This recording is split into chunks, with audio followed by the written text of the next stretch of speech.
all want to live long and healthy lives. At a basic level, we need food, water and reliable sources of energy for transport and to keep us warm.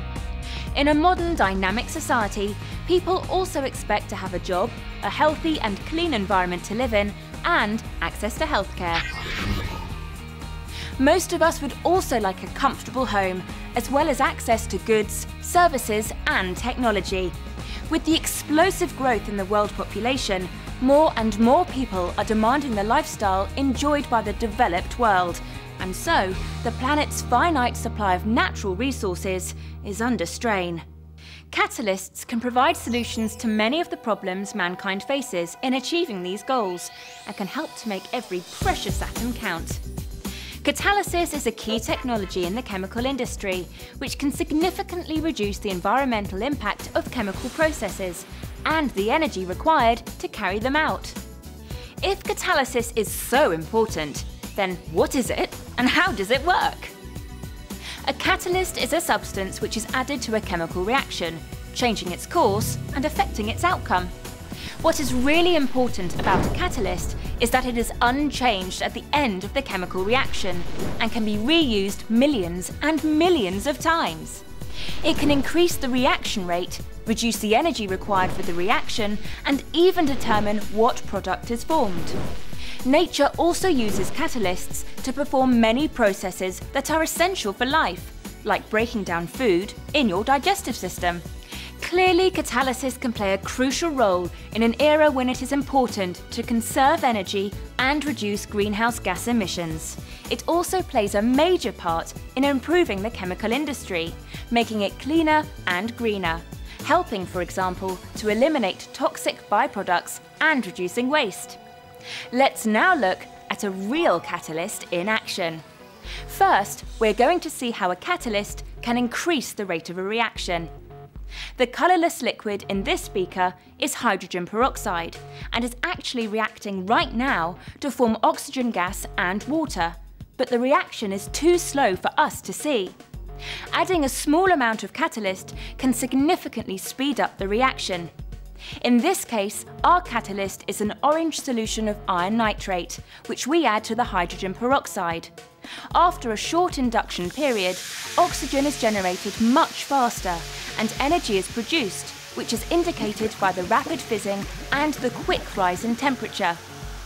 As you can see, once the reaction is complete, the solution returns to the original orange colour of the iron nitrate solution, showing that the catalyst is completely regenerated. The important concept when considering how a catalyst works is activation energy. For a reaction to take place, an energy hill needs to be overcome. The height of the hill is known as the activation energy. The higher the hill, the more energy is needed. When you add the catalyst, the activation energy is reduced, making the process more efficient.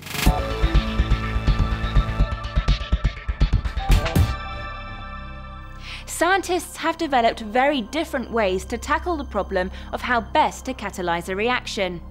The hydrogen peroxide experiment we saw earlier is an example of homogeneous catalysis.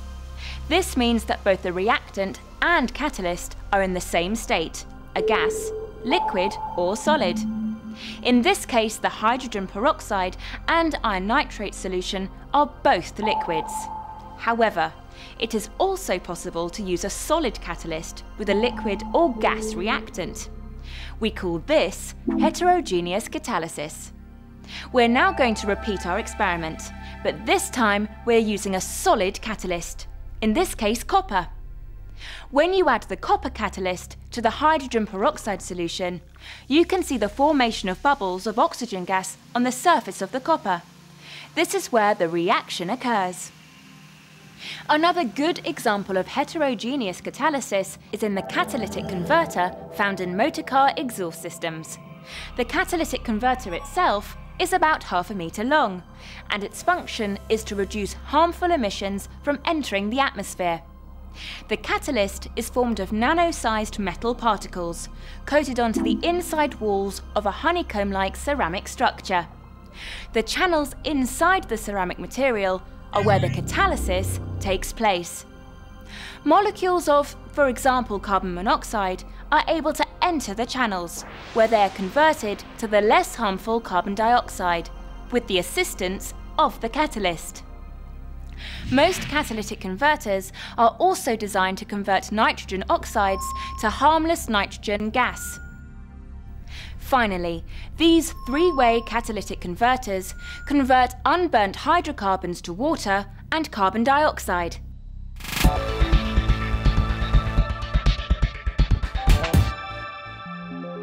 We all want to reduce waste and use our precious resources more efficiently, and when we use catalysts to do this, we call it green catalysis. The production of nylon is a very large-scale process in industry. Nylon is the general name given to a family of man-made polymers, or plastics, called polyamides. And we use them in almost every aspect of our lives, from clothes to medical applications and household furnishings.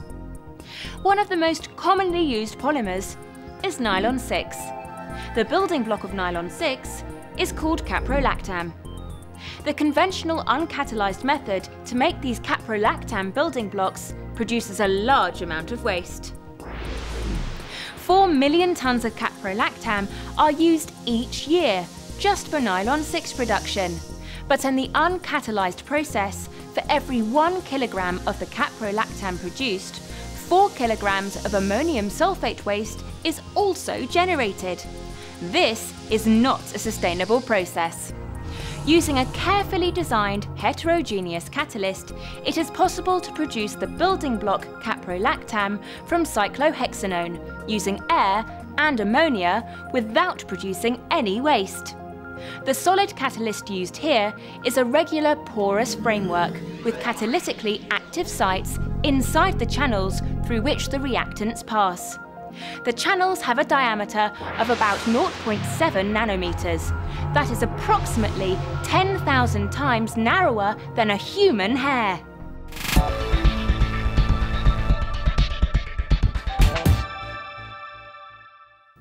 Isomers are compounds with the same chemical formula but a different structure.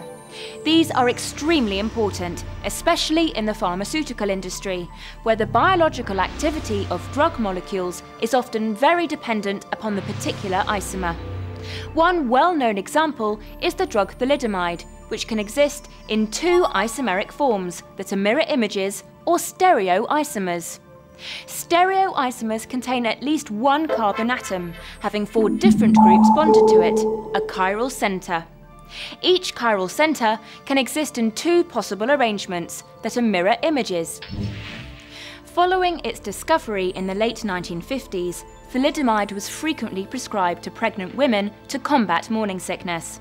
Tragically, it was later discovered that one of the stereoisomers was particularly harmful to the unborn fetus, whereas the other stereoisomer is an effective sedative.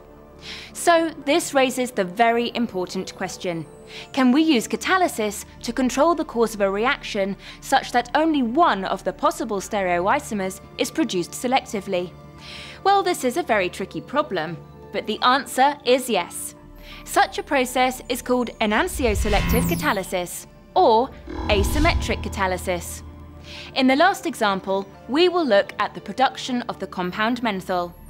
In nature, menthol may be extracted from peppermint oil, but demand is high due to its wide usage in cough mixtures, cold remedies, toothpastes and sweets.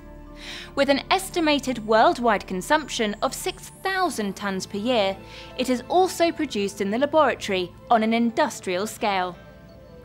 There are actually 8 different stereoisomers of menthol possible, but using a special type of catalyst based on the metal rhodium, it is possible to produce it selectively as a single isomer, as we can see here. The homogeneous rhodium catalyst can be made in a single chiral form, and this is what determines the product isomer.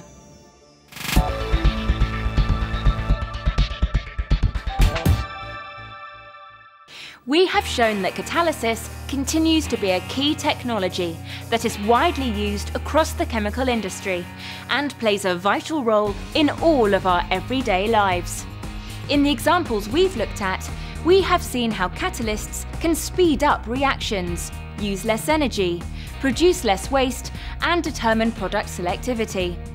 It is clear that catalysis can offer excellent control of reaction products, reducing the environmental impact and energy requirements.